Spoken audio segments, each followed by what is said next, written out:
Today I'll put across to you the basics of how complex environments differ from complicated environments.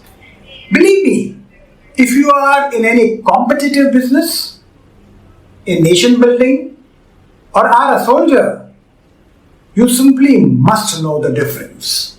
What I speak here is all from chapter 30 of my book, Leadership for Colonels and Business Managers, available on Amazon.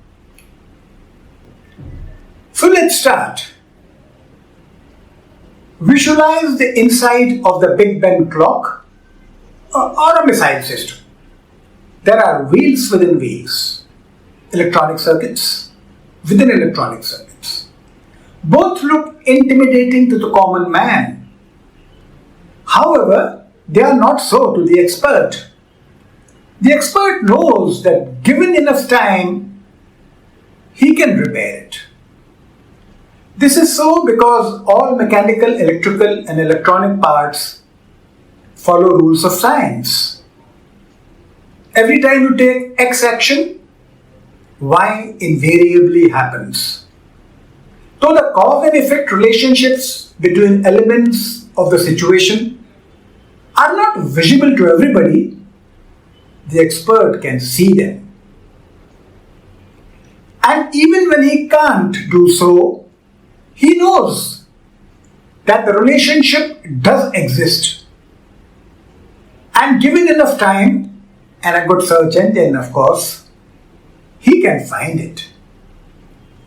Note that the subparts of the clock and the missiles are by themselves inert. Due to this, the clock and the missile are said to belong to the complicated environment. This is the province of engineers, surgeons, lawyers, and other experts. Artificial intelligence fits into well here. Deep Blue plays chess as if it were a complicated problem, looking at every possible sequence of moves. That was complicated. Now consider a different scenario. Let it be one of someone, say, slapping another person. Today, the victim offers his other cheek like a good Christian. However, tomorrow he may strike back. It could be because yesterday he had just come out of the church when he was slapped, while today he had just been chided by his wife for forgetting the marriage anniversary 4th time in a row. Or there could be some other reason for his changed behavior.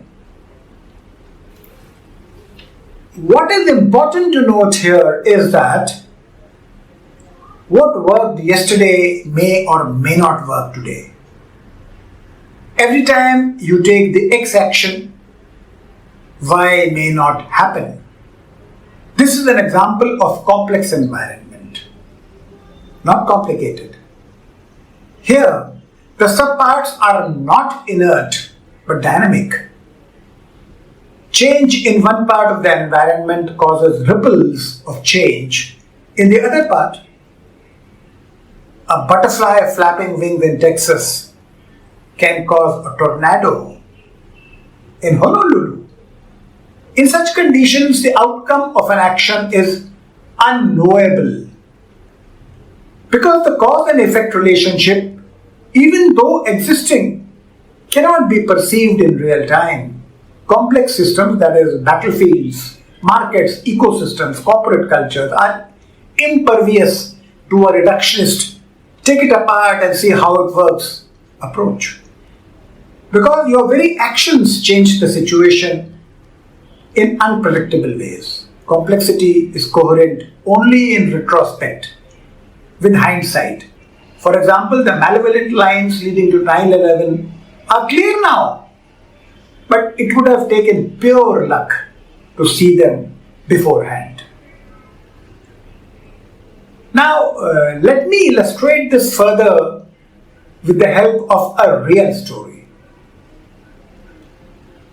On a day in December 1996, Colonel Robert Lee, commanding officer of the Marine Basic Training School, Quantico, visited the trading floor of the New York Mercantile Exchange. He saw thousands and thousands of screaming traders, hundreds of busy screens, and a few harried runners. He could see that traders were at war on a daily basis. Oh, this is an operation officer's dream, he thought, and decided to have his Marines learn from them how to process information and deal with fast-changing situations. Soon, a team of Marines competed against the traders on the trading floor. Quite expectedly, they lost. But then another event took place which surprised everybody. The Marines invited the traders to compete with them in a simulated war game.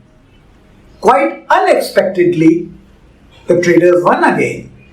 What was happening here? The Marines lost because in both these situations, they actually were in a complex environment, but were using techniques that work in a complicated one. So what are those two environments?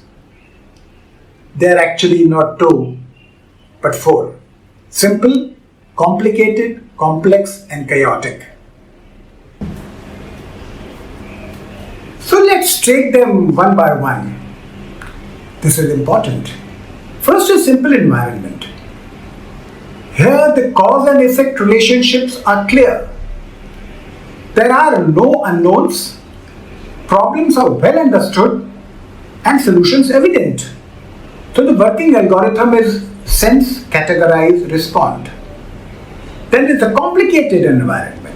Here the cause and effect relationship exists, but are not evident to everyone. There are unknowns, but you know what they are. You know what questions to ask and how to obtain the answers, for which expertise is necessary. The working algorithm is sense, analyze, respond. Note that the second part of the process has changed from categorize to analyze. Then we have the complex environment. Here the cause and effect relationships are seen, but only in hindsight. The unknowns are unknown. You don't know what questions to ask. And even a basic understanding requires experimentation. Patterns emerge out of many independent agents which are perceivable but not predictable. The working algorithm is probe, sense, respond. Here even the first part has changed from sense to probe. And of course the second has changed to analyze to sense. Then we have the fourth, the last environment, the chaotic environment. Here the cause and effect relationships are constantly changing, hence are unknowable. Things are off rail. Hence the immediate priority is not solution finding, but containment. The working algorithm is act, sense, respond. That is, execute some immediate action, sense realities, and then improve the plan. This is how firefighters operate. So what was happening with the Marines and the traders? The traders were skilled in dealing with complex environment. They always started with spotting a pattern and only then intervened to structure those patterns in their favor. The Marines, like most business school graduates, had been trained to collect and analyze data and then make rational decisions. In a dynamic and constantly changing environment, it is possible to pattern unorder, but not to assume order. In another case, a group of West Point graduates were asked to manage the playtime of kindergarten kids. They planned. They rationally defined objectives They determined backup and response plans. They then tried to order children's play based on rational design principles, and in consequences achieved chaos. Experiment teachers don't do this. They allow a degree of freedom at the start of the session, then intervene to stabilize the desirable patterns. When they are very clever, they seed the space so that the patterns they want are more likely to emerge.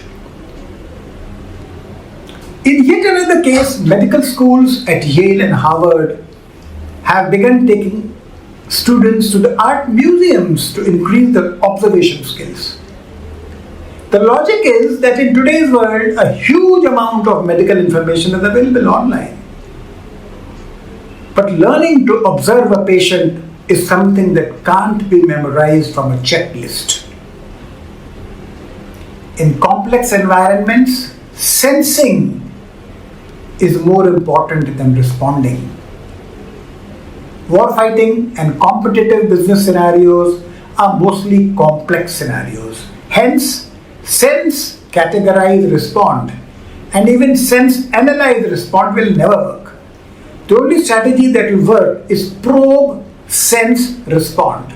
That is, always start with consciously and aggressively probing the patterns. An even better strategy is to allow patterns to surface and trust your gut to recognize them. That is how masters of play go, a game that artificial intelligence can't seem to understand at all. They don't so much analyze a game as contemplate it. When a pattern or behavior emerges, they reinforce it if they like it, or disrupt it if they don't. Here, strategy is to be crafted, as in crafting pottery, rather than planned as a project planned from start to finish. Traditional planning works only for linear and tame problems, not for the non-linear wicked ones that occur in live, dynamic, complex situations. Hope this helps. Thank you.